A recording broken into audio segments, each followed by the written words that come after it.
You're watching PowerNation. Today on Carcass, it's all about handling. We'll finish cleaning up our subframe and give it some added strength before installing our new race suspension. Then, we bolster up the rear for better traction and to handle more horsepower with new leaf springs and a performance rear axle.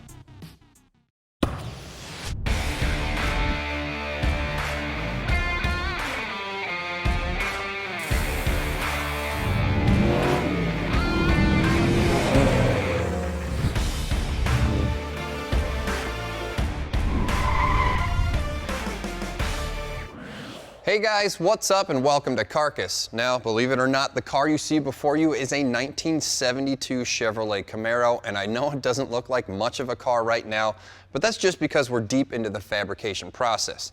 Now, Jimmy has gone ahead and whipped out an amazing roll cage, so the car should be a lot stiffer, plus a lot stronger.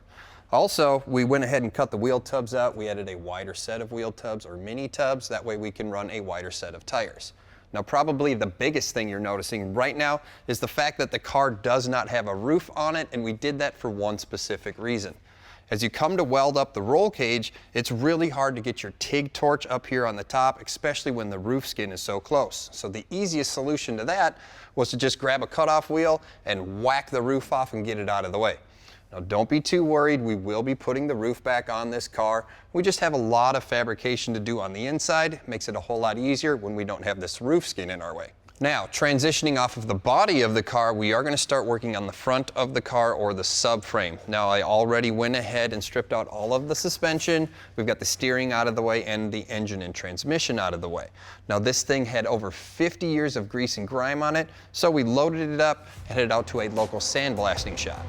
Now, we went to the guys over at Blast from the Past in Lebanon, Tennessee, and they got to work right away. They used a crushed glass or a glass media to clean up our subframe. It's a little more aggressive, but again, with all of the grease and grime that was on our subframe, it worked very quickly. Now, they managed to get into every nook and cranny, and that's what we needed because we're going to be doing some modifications to this subframe for our suspension. Now, the suspension system that we are running is from the guys over at UMI, and they send you this little template or this little cutout because we do have to do some modifications up here to the coil spring pocket to run their coilovers. So it's simple as just kind of setting this into place. We got a marker, we'll trace it out, we'll get to cutting, and we'll start welding.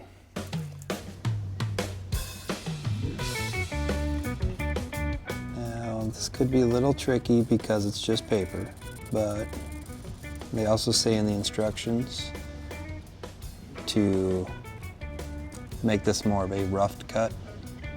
Then you can always come back and trim it to fit perfectly.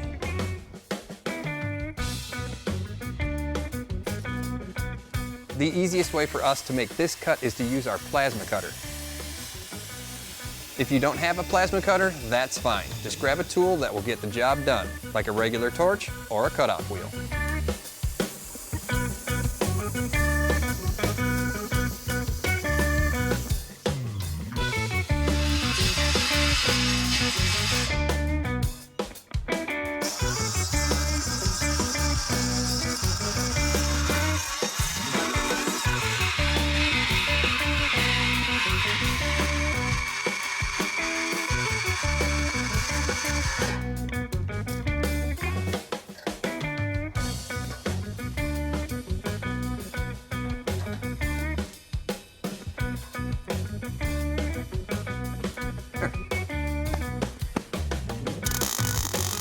And after a little bit of fine tuning and a test fit, we're ready to tack our collar into place.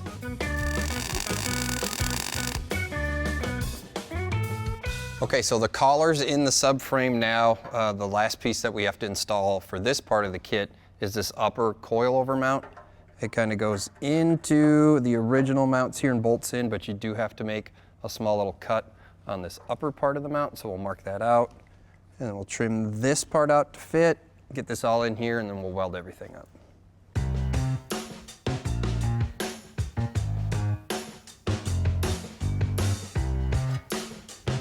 This is super quick work and such a small cut. So instead of using a plasma cutter, we chose to use a cutoff wheel.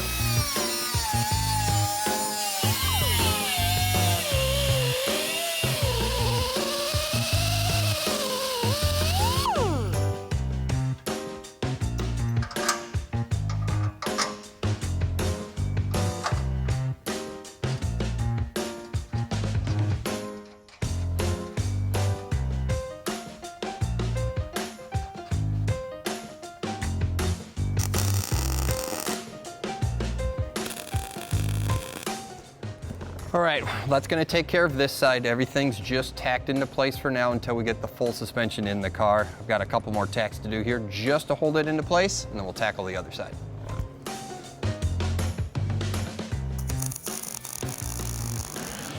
Coming up, we clean up the old factory welds on our subframe, then add some modifications to make it stronger for the track. All right, guys, moving on with the subframe for the Camaro. Per the UMI instructions, it says it's a really good idea to come in here and kind of groove out, V out, or just get rid of the factory welds for this upper control arm mount, and then come back and then re-weld it all back together. Now, we started doing this on the ground, and we had a good idea to bring in this table and kind of use it as a chassis table. Now, we're doing that for one good reason. As we start driving all the heat into these joints from welding, there is a chance that this subframe could twist or turn a little bit, so we're actually going to weld the subframe directly to the table to try to stop that from happening. And while our subframe is sandblasted, there still is some dirt and grime in the edges that we need to clean out, just so we can get some better penetration with our welds. So that's what we're going to start on first.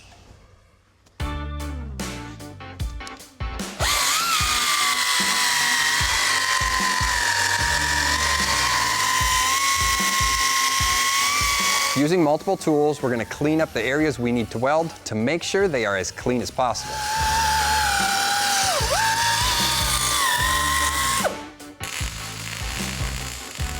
We'll weld on a couple stands and then flip the subframe over.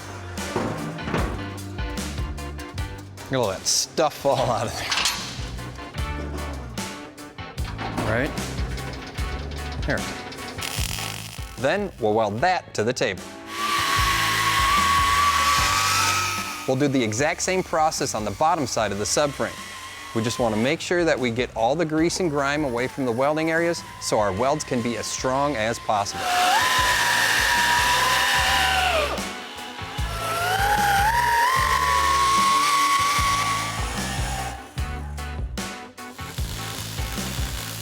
Once we're satisfied, we'll fire up the welder and lay down some beads.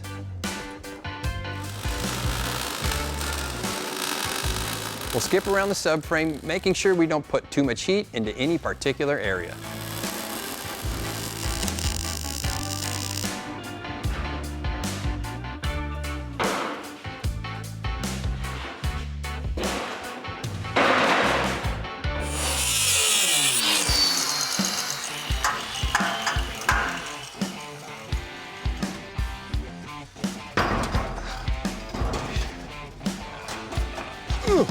Stands back on the bottom, flip it over one more time, and we're good to go. Sounds like a tedious process. Right?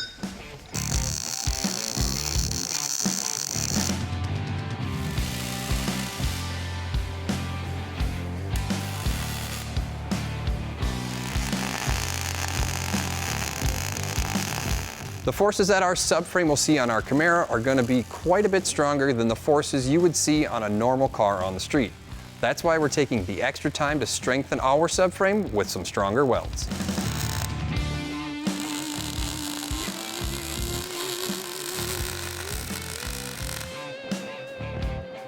All right, well, we got our subframe all welded up. Jeremy did a really good job on these welds. He did do a little bit extra up front here to strengthen it for our steering forces that we're going to see, so it should be nice and strong. One thing to note, if you guys are doing something like this at home, there are oils that are driven down deep inside of these areas where we ground out to weld, so you may have to do a hot pass over the top of that to kind of draw those oils out. Then you'll have to re-clean it and then go ahead and lay your final weld in there. Now we're pretty much buttoned up doing all the modifications on the subframe, so we're going to do a little more cleaning on this, get the slag off, and then we'll move on to the suspension. Let's get to it.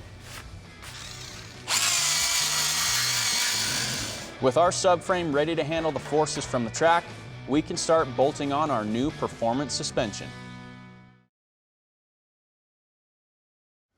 All right, guys, we have buttoned up the modifications we're going to be doing to the front subframe on the Camaro, and that's all been in preparation for this. This is the suspension we're going to be running under our Camaro, and we got this from UMI Performance. Now, not only do these guys obviously build everything right at their facility, they also have their own racetrack so they can test and tune and put these things through the ringer so we know it's going to work perfectly underneath our Camaro.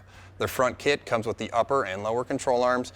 We have all the hardware to install it, and we opted to go with a bigger splined sway bar in the front just because of the increased loads we're going to be seeing. Now this is just their front kit. We are going to be running their rear kit as well, and the only thing you don't see on this table is a set of coilovers, and that's because we do have to take a measurement to get the right length on the coilovers. We'll show you guys how to do that a little bit later.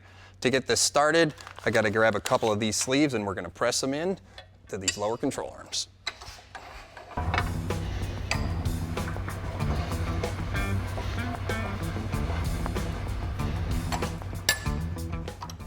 Some of these are easier than the others. This one kind of went right in on its own.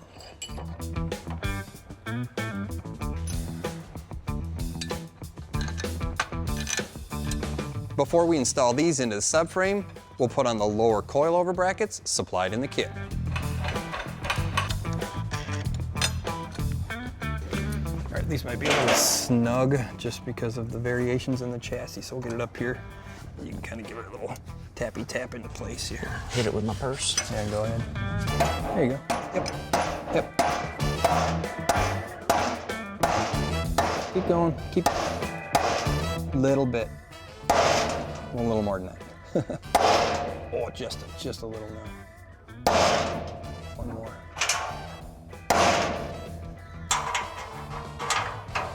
All right, a little more, and we'll see if it goes in. Ooh, I like that one. Let's see if it come up. Push in a little, maybe. It's close. There we go. Slide that one in here.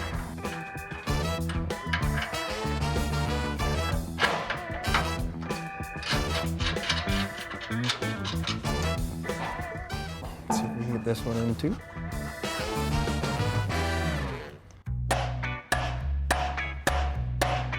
Okay. Right there, actually. Sweet. Can you get that in there? Yep.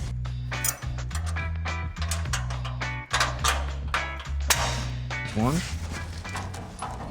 Oh, it needs to go up a little bit.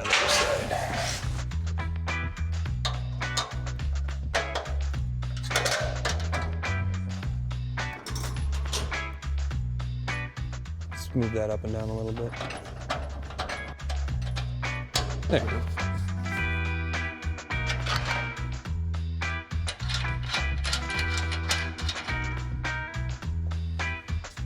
Okay, so we have the upper and lower control arms on now. The next step is to find a spot to put this little bump stop that comes into the kit. The guys at UMI in their instructions say to bring up the lower control arm and kind of use this as a template, if you will. Figure out where it needs to land. And then we'll come in, mark it, drill the hole, it goes right through the chassis, and then we'll tighten everything down. Somewhere in there.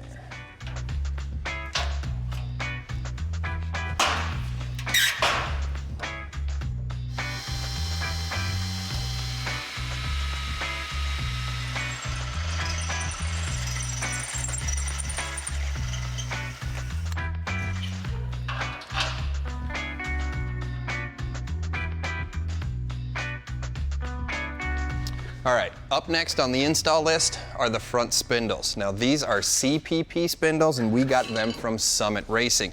You guys are gonna notice one very unique thing about this, and the fact that they run an outer wheel hub from a C5, C6, or C7 Corvette. They actually run the braking system from that as well. What that does is it just kind of opens up the door and allows us to run more of a performance braking setup on our Camaro, which we're definitely gonna need. Now the reason why they do that, or the reason why you use an outer hub like that, is it gets rid of the pin flex inside of a stock spindle. The pin flex, what that can do is that can create knockback. And what knockback is the fact when you guys go around a corner really hard, that pin can actually flex a little bit and it will push the piston in the caliper on your brakes. That's gonna give you very inconsistent braking, especially when you're out on a racetrack. These install right into our UMI upper and lower control arms. They actually install in any stock upper and lower control arms. So we'll go ahead and get these installed here. We're gonna keep moving forward.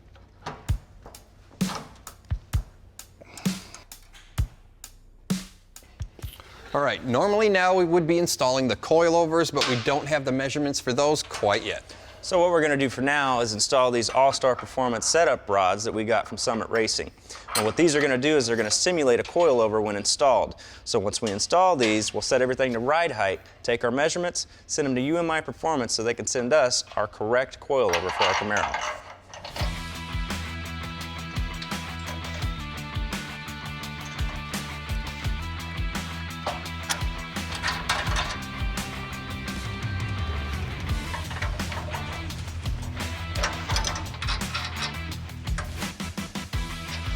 All right, well that takes care of the mock-up on the suspension for our subframe. Now the one thing that we can't do yet is install the big sway bar that runs across here, and that's solely because these big bars are in the way, but we'll take care of that once this thing's on the ground and it becomes a roller. So for now, we're going to move on to the rear and get that suspension set up. I'm gonna grab some tools and just tighten this stuff down. Well, I'm going to go help Jimmy with the rear end. Our front suspension is done. Now we can make improvements to the rear, starting with the axle. Jeremy has a great head start on the front subframe of our Camaro, and now it's time to move on to the rear. And just like the front, UMI Performance sent a bunch of great parts for us to run on our car. Up front here we have the stock leaf spring from our Camaro, and these two are from UMI.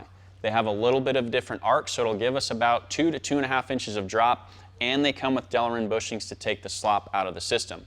The other big component to this is the front leaf spring mount. It has the Herb Adams mod built in, which basically just changes the front mounting location, and the bracket also houses the front end of the traction bar. The other end mounts to the U-bolt plate. And what the traction bar does is it basically reduces wheel hop and it prevents axle wrap, so we get more traction to the tires. And that's really important for us because we're going to be sending 700 to 800 horsepower through racing slicks, and we need all the grip we can get, and UMI stuff is going to take care of that just fine. They also sent us their rear sway bar kit, which has 3 adjustments so we can really dial in the balance of our car. And on our Camaro in particular, because it is an early second gen, we would have to drill a couple holes in the frame rails to install the kit, but otherwise all the late second gens have the holes already in the frame rails, so you could just bolt the whole thing right in. And that's the great thing about this kit is if you are running a 10-bolt axle, which came stock in this car, this entire kit just bolts in without an issue. However, we are running a 9-inch and we've modified the chassis a little bit, so we'll have to make a few minor tweaks, but nothing major. So for right now, I'm gonna get these springs in and then we'll move on to the axle.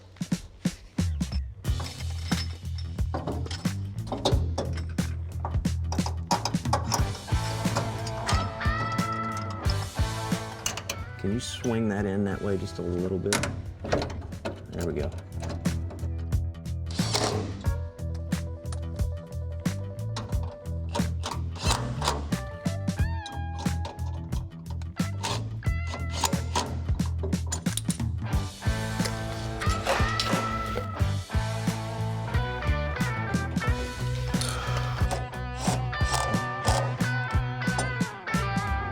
As I mentioned earlier, we're going with the Ford 9-inch axle, and we got ours from Quick Performance in a full floating configuration, which is a huge upgrade over the stock 10-bolt in both strength and safety. In a full floating axle, the axle shafts only handle the loads through the drivetrain, and then there's a separate hub and bearings to take the load, which is the weight of the car. In a flanged axle, it does both. And so in our car, we wanted to keep it as safe as possible, and it's geared for almost 170 miles an hour. So in the event that an axle shaft breaks, the wheel will stay on the car, whereas again, in a flanged axle application, your wheel's coming off, and then Jeremy and I would be in for one heck of a ride. So Quick Performance, they sent us everything we need to get this thing under the car. They sent us the 9-inch center section with 325 gears and a 35 spline locker, the axle shafts, which are absolutely massive, the hubs in their respective bearings, drive flanges, and they welded on the spring perches at the stock Camaro width, so we can just throw this thing under the car without much issue. But I did say we had to make a couple tweaks to get all this to work with UMI suspension kit. That's because when we mini tubbed the car, we cut out the stock shock mount, so we're gonna have to remake that and remake it on the axle. UMI's U-bolt plate has a specific pattern for the 10-bolt with the shock mount integrated. So what we did to solve this problem was make a more traditional U-bolt plate, and then we just copied UMI's traction bar geometry. So all of this stuff from Quick Performance and UMI suspension kit is going to work awesome. All I have to do now is just get this axle housing under the car.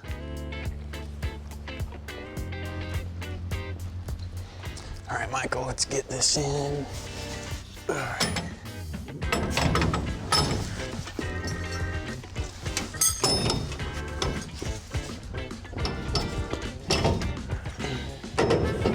We'll set the axle on top of the springs and secure it with these Detroit Speed U-bolts that we got from Summit Racing.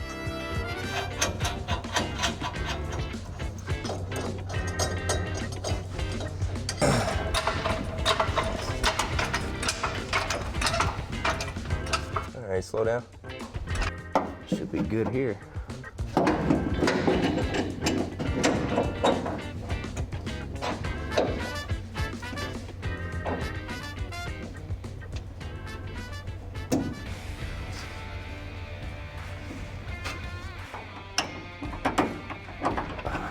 All good? We're all in. All right, so that'll do it for the rear end axle housing, getting this thing mocked up. Next time we'll get the front subframe in and make this thing a roller.